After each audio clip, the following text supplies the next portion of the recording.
Hello, everyone. Today we are going to be discussing custom shapes in Substance Designer.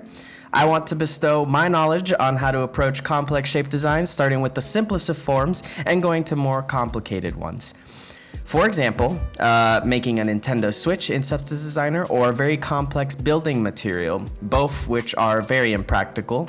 But if you need a more practical example, any type of trim design or anything that is using the tile sampler node a lot to splatter a design together, that's kind of what I'm going to be presenting to you today. So let me start by presenting to you the materials that we're going to be discussing. So hold on here. So firstly, we're going to be talking about this crust material. It's basically just a simple pattern, nothing too complex. And then we're going to be talking about this graphic material, a little bit more complicated, but still on the simpler side.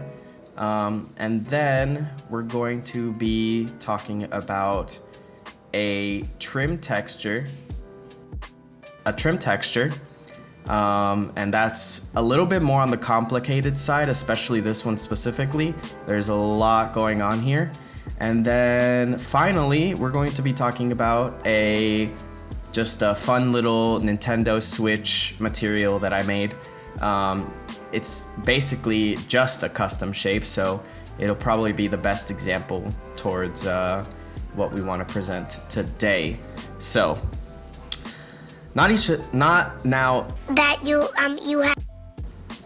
each of these textures presents some sort of different use of not only the shape node, but the philosophy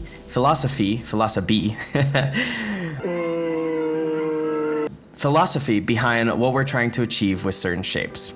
Let's start with the first texture, the Barnacle texture that I showed. So that should be here. Okay, so here we are in Substance Designer, and we have our texture right here. We have our texture right here. And let's see. So it kind of looks like barnacles. I'm not entirely sure what the actual material is of this. It's kind of just something I found on Pinterest and thought it would be cool to make. Could also be cool for like a wall design in a modern home, maybe, if we're looking for some sort of like actual functionality to it. So this is probably the simplest we can get using just a shape. I am not altering this beginning shape at all whatsoever, but I am tiling it and changing the structure of the shape after using it, which makes it slightly more interesting than it just being some just hexagons at the surface level. I'm also adding a bevel to add more dimension. As you can see, it has, so it's like poking out a little bit. So yeah, so right here what I'm doing is, then I guess the most notable thing I'm doing to the shape here is subtracting one layer of the hexagons from my beginning tile sampler into a blend, and that is probably the most complex thing. It's to get these like inner hexagons inside the hexagons. Hexagonception. And then just a bunch of little Substance Designer magic using a flood fill, some flood fill round up to grayscale, some other stuff, and some blends, just to make it look a little bit less simple. Because if I just had this, you see how like it lacks a lot of when I say substance. Bruh. I'll be here all morning. All right, cut that out. So I'm trying to squeeze as much texture detailing as possible to make it interesting, and also the coloring is super simple. So all in all, it's all about the height here. So quick TLDR on this how to use shapes here. What you want to do is use a lot of tile samplers, with different blend modes to achieve different effects. You could try experimenting with the blend modes, when you're adding, like, it could have been this could have been the texture, and we could have had like a turtle shell, which, albeit looking at it now, is really cool actually. But yeah, so you wanna use different shapes with tile samplers to blend them together and achieve different effects. You wanna use bevels to change the dimensions of the shapes. So the bevel node, very important node. And this method, you could do it before or after. I could have beveled here and maybe achieved a similar effect, but I just decided to do it after the tile sampler. So something with shapes is that you could always mess around with the shape prior to tile samplering it, and it'll give you a lot of different opportunities as if you use the tile sampler and then started messing with it. They both have advantages to each, but just mess around with it, try to experiment as much as possible. And then here I'm adding this, like, these lines to it to kind of give it more textural detail. So yeah, so for in terms of the simple basic how to use shapes, blah blah blah, this is it. This is as simple as it gets. It's actually really good exercise to try and make a geometric, like, design on Substance to get comfortable with using shapes. There's very complex ones on Pinterest, so I recommend that. Okay. And so yeah, let's just move right along.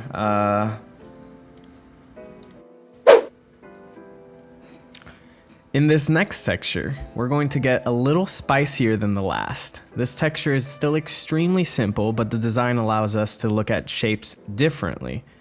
Creating the shape for this involves more of creating our own shapes.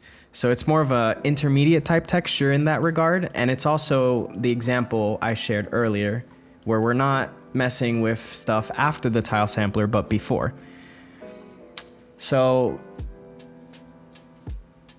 the most important thing to remember when creating a custom shape is that you don't need to only use blends and subtracts. There are many useful nodes to use, those being blend, swirl, transformation 2D, height extrude, warp, directional warp, splatter circular, levels, mirror, grayscale, blur, height blend, histogram scan, and lastly curve. Now, it's not limited to these, obviously. Almost all the nodes may have some sort of use in very specific situations, but these are the ones I use the most, and they're the ones I'm most comfortable with.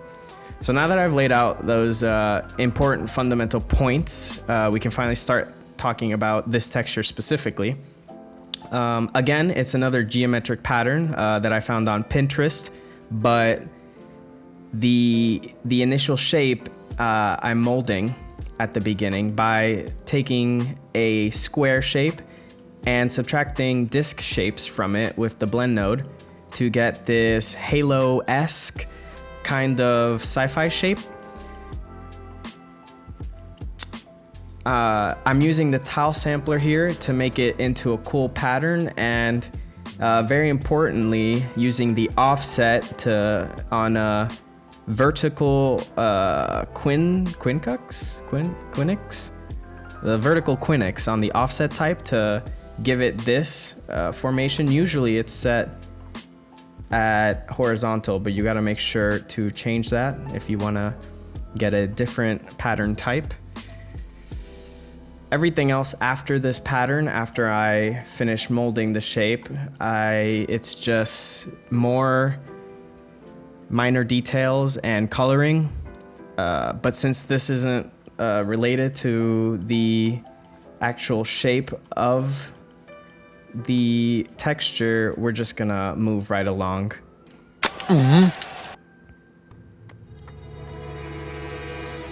Actually, before I move on, there's a couple more things I should point out about this texture specifically.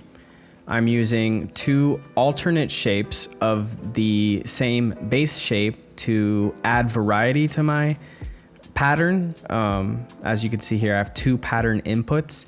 So basically I'm just taking the same base shape and changing it in very minor amounts and adding this line right here that you see cutting through some of the shapes, just to add a little bit more visual interest in terms of what the texture is. And you could go crazy with this. You could add like 4 different pattern types and have them all be before the tile sampler, and that way you get a lot of variety here. This comes in handy a lot with rocks specifically, I've noticed, and also anything that just has a lot of minor differences in the shapes, very micro differences, but it does impact the texture a lot. So yeah, that's about it for this texture. Again, it's a simple texture, so there's not a lot to go into depth for the shape design of this, but just those little quick tips will probably help anyone. And again, making these on your own will probably help you a lot.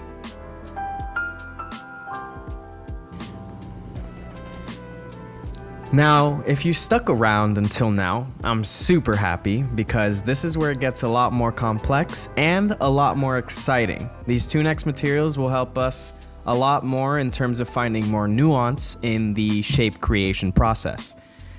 So let's start off by discussing this trim texture and the shape design that goes into it. Let's go. I am starting off with a regular square shape here, making sure to bevel it, because when working with sci-fi, you have to make sure that most things are beveled, or it will look too sharp and it will draw away from the realism that you could get as if you were beveling it. Actually, before we discuss this texture, I want to make sure that we go over why trims are used. This might be a little bit of a segue, but it's actually really important to know the specifics of why I'm doing the trim in this specific way. As you can see, they're all like linear and lined up in a very specific way. So, you know, trims have a very specific use in the game industry today. They're used whenever there's a pattern or a certain noise that needs to cover a certain area.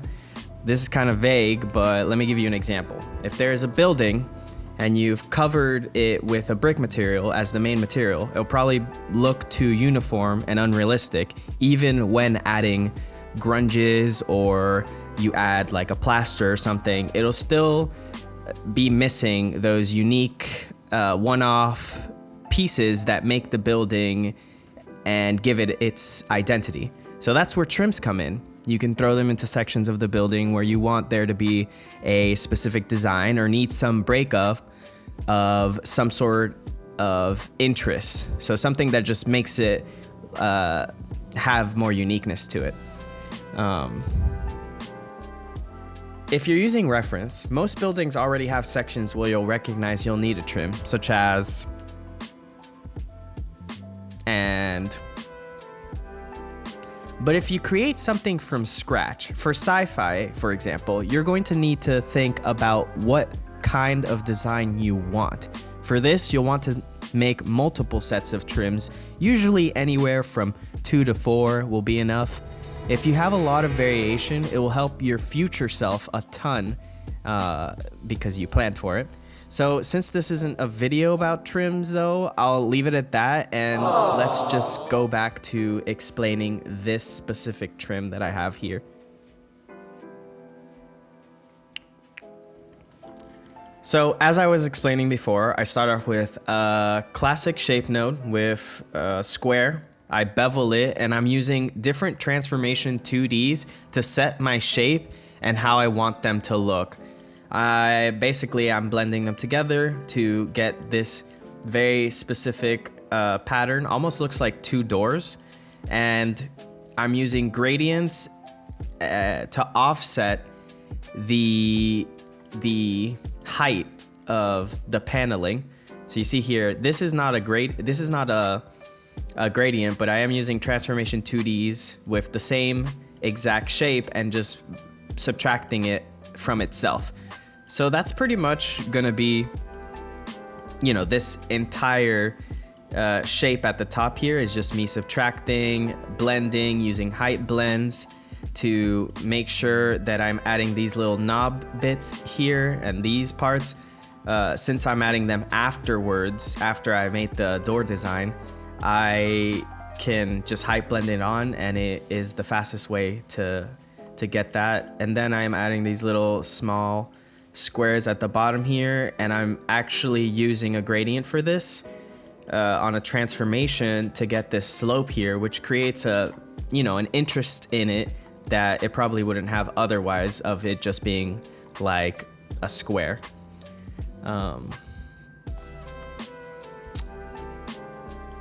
Again, I'm always remembering to use bevels here because it's super important. I just want to reiterate that.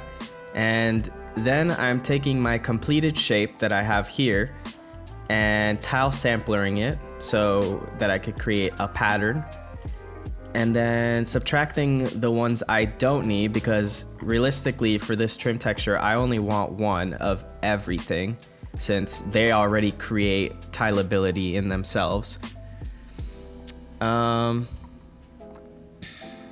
Let's see.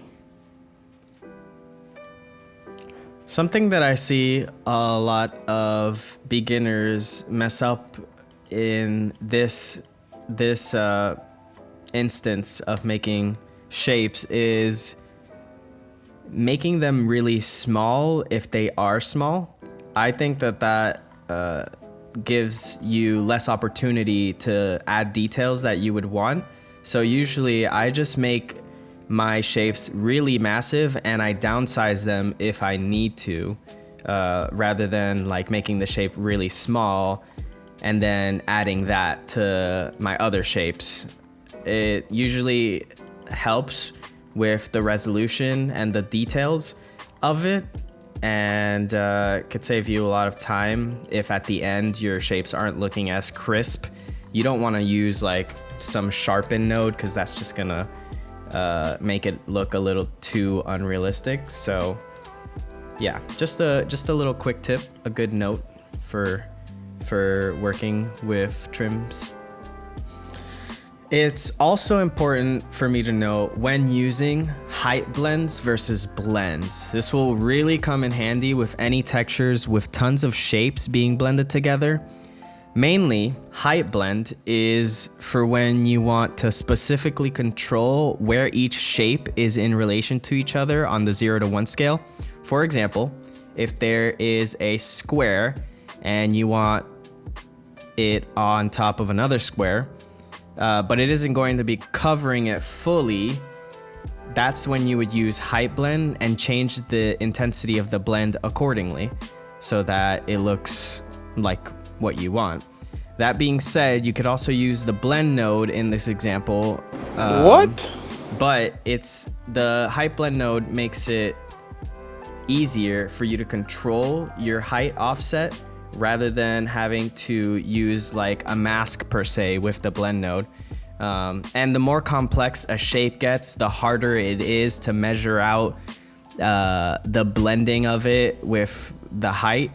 So a general rule I stick to when using either or is I use blend node when I'm bringing big complex shapes together, and when I'm just trying to add less complex shapes together, like I'll probably end up using a blend. So a huge bulk of the work put into this trim texture is mainly me experimenting with different shapes, blending, subtracting, multiplying them, and seeing what I get from it. So for example, this one right here, I'm literally just adding I'm taking a square, blurring it, histogram scanning it to get rounded edges, and then I am transforming 2D'ing it so I could clip off both of the sides of the rectangle to make it more like a trapezoid.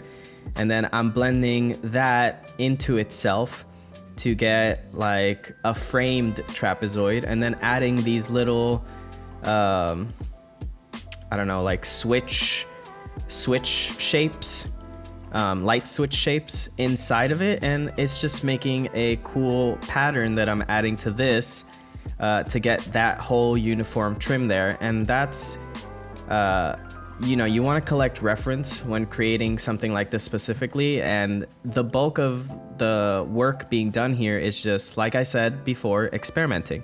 So a lot of this, there's no quick tips for creating the actual trim itself, beside, you know, taking your time, making sure that you're trying new things with all your shapes, and that's how you're gonna get something really cool at the end of the day, especially with sci-fi. And yeah, so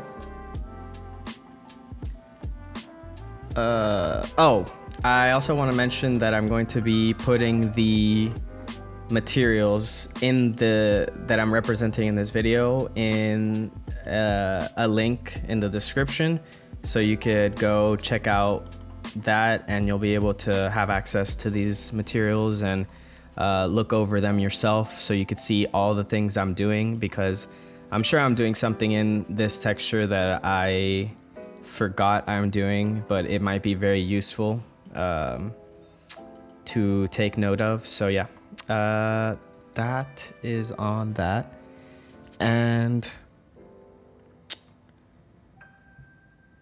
quick TLDR, for the most part in this texture, I'm making sure to use different shapes, subtracting them from each other, blending them together. I'm using gradients to offset the height of the shape and add dimension, using transformation 2Ds to move the shape I want where I want them, using levels to control the height of my shapes, and height blending whenever I need to blend complex shapes together. My biggest tip for you guys is to break down the shapes into different parts and put them together accordingly until you build something bigger, monumental. And yeah, just see the link in the description to learn more about that, so you could see like my actual process. And that's going to be it on this trim texture. We went over, for the most part, all the things that are being covered for something like this. So let us move on to the last texture. So for this last texture, I want to go over this Nintendo Switch material that I created for a giveaway I did on Instagram. We're going to keep this one short, simple, and sweet. Hold up. Wait a minute. Something ain't right.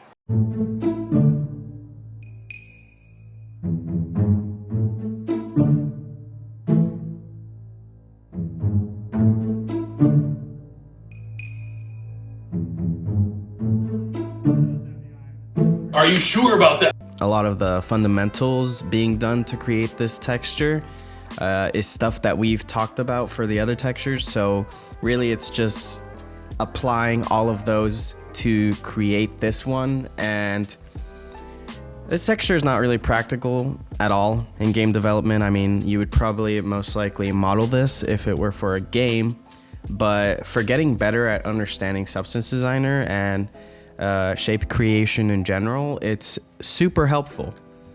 So I'm gonna wing this. I'm gonna like do it really quickly.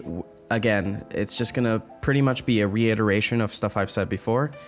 So yeah, let's go over that really quickly. So basically just taking the shape node, I'm transforming it using different gradients. I'm mirror grayscaling to get like a gradient on this.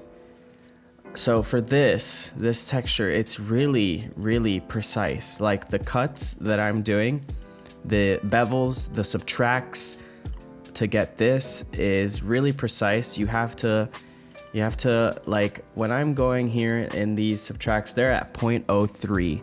these blend modes, they're at really interesting blending. And let me see if I can find the one, because this is my main shape here, and I'm blurring this so that I could get these rounded edges you see here.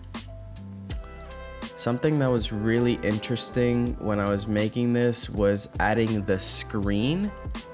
So I have my initial shape, my initial switch shape, which is the gray area you see here, and then I have the black area, this black area here, and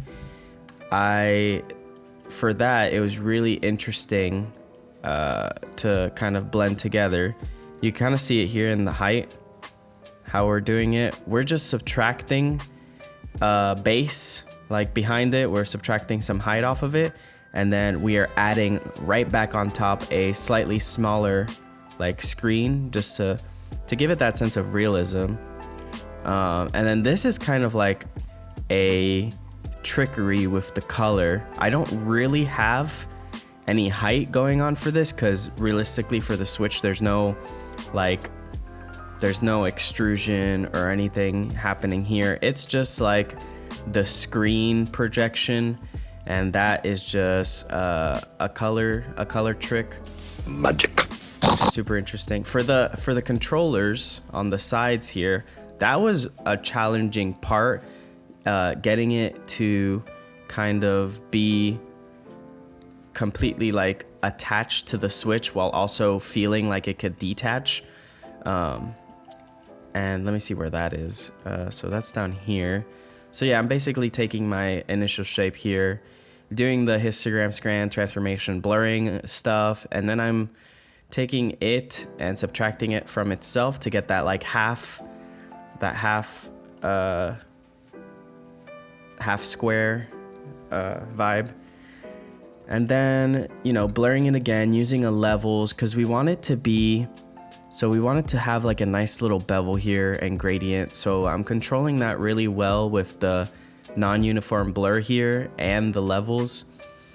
Non-uniform blur is really helpful when you want to blur stuff, when you want to have like blurred edges, but you don't want the whole thing to be blurred.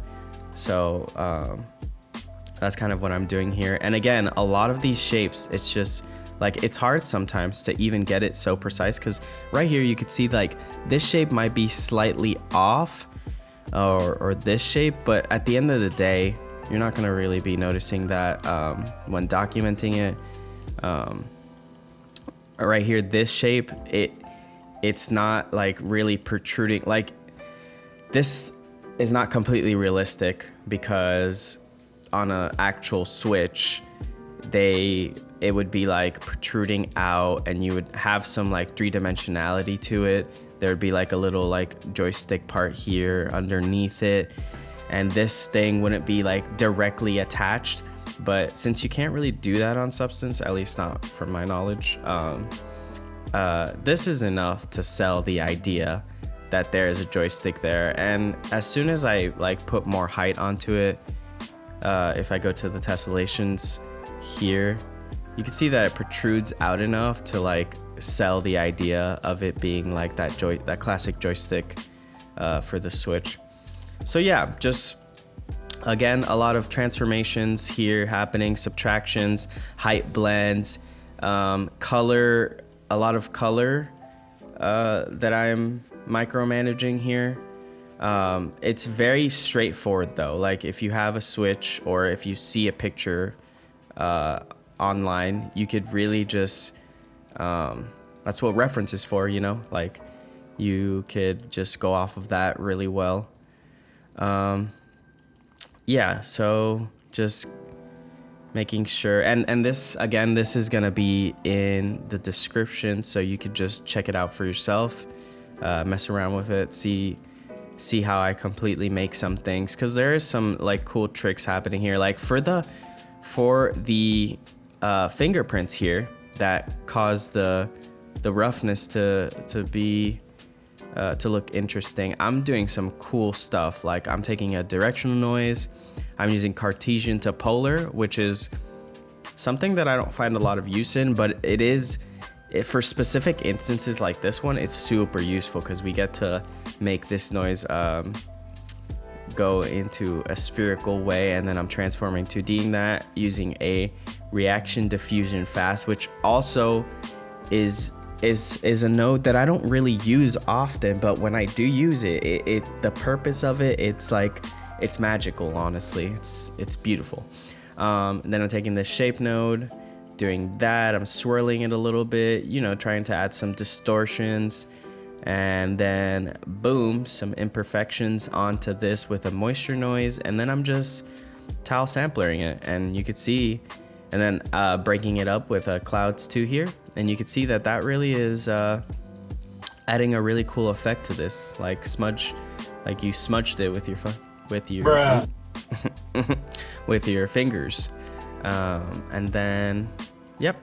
So for as far as this goes, that's the quick rundown of this texture. I do want to show how I grouped them, because the grouping was a little bit more complex. There's less nodes, but it was way more complex, and you can see I still like have some things that I could fix here, but for the purpose of what I was doing it for, it was enough. Like, you get the idea, and I wasn't trying to be completely perfect with it, but I took my singular, you know, Nintendo Switch that I created, the shape of it, and here I'm just trying to manipulate different things. Like, I took the height of it and I shape splattered it so that I could control a lot of the height. So with shape splatter, you have a little bit more control over the height because it has so many height adjustment things, and you could really like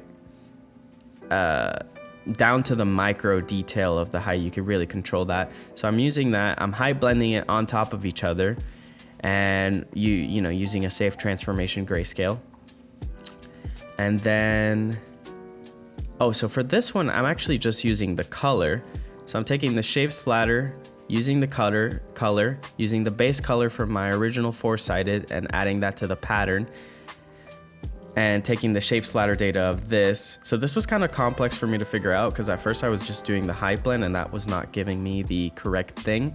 But with shape splatter, it allows you to place in a color and use the splatter data, which is the height data, and then you have like the perfect colors combined together. Again, this is not completely without fault though. Like, that is why I'm getting these weird sections here, is because this color data right here is not completely one-to-one with my metallic data that you see here, and you could actually see the errors here. And that's only because I'm using the same shape splatter node, like I just copied it, and then the same transformation grayscale and the same height blend. But the issue here is that this metallic data that I have here, and it's really not representing it here, so it's kind of strange. The metallic data, it shows that these controller edges, these right here, they're still being what's the word? They're still being imprinted into the design. So it's almost like, it's strange because here you can't tell at all that it exists, but once you start blending it together with each other, it actually has the entire data of the whole Switch texture. I'm sure there's a way to get rid of that. Maybe if I subtract shapes from these areas blindly, I could make it so that these don't appear. But again, I was just too lazy, and that would be my improvement overall though, is to subtract the parts of this and then, you know, have it be completely one-to-one, just so that it's following the screen. And here again, we're getting some like bleed through of the roughness. That's to be expected. It'll never be like completely perfect. I mean, you could tweak things until they are, and I'm sure eventually you'll get really, really close. So that's a good thing about Substance though, is you could continue tweaking stuff until you feel like it's good enough for you.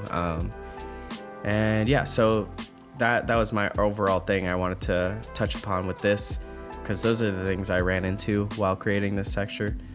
But honestly, it came out really nice, and I really enjoyed making this because I had to be really precise, like I said, with all the whole shape creation of it. So yeah, that's going to be it for this texture, and thank you guys so much for watching the video. Thank you for the suggestions in the comments.